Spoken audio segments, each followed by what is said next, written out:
à tous, bienvenue sur France Info. Il est 9h30 et à la une ce matin, la finale de la Coupe du Monde de rugby. Coup d'envoi dans une demi-heure à Yokohama au Japon pour savoir qui de l'Angleterre ou de l'Afrique du Sud est le meilleur du monde. La France, elle, a déjà un titre, celui de meilleur arbitre du monde. C'est l'avis général pour Jérôme Garcès, l'arbitre français de la rencontre qui prend sa retraite juste après. C'est la première fois qu'un arbitre tricolore arbitre une finale de Coupe du Monde.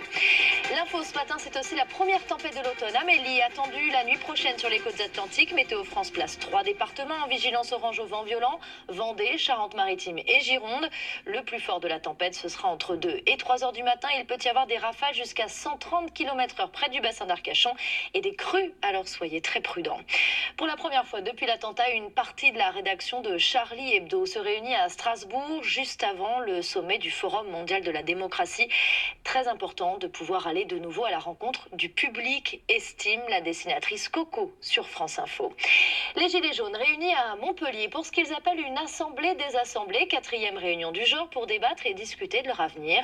600 personnes venues de toute la France à 2 semaines de l'anniversaire du mouvement. La famille de Sophie Le Tan doit s'exprimer cet après-midi devant la presse après la découverte du corps de leur fille près de Strasbourg.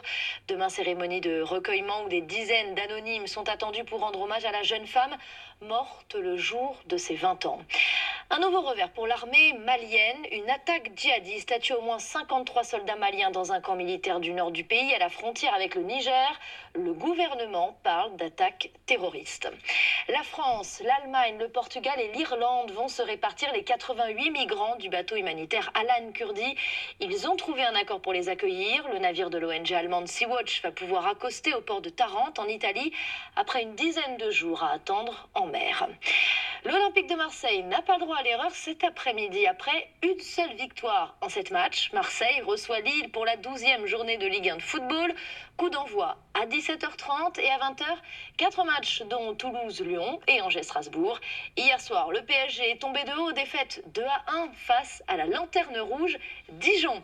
C'est la fin de ce flash, je vous souhaite une très bonne journée sur France Info. Restez avec nous, l'actu c'est dans moins de 7 minutes avec Diane Ferchit.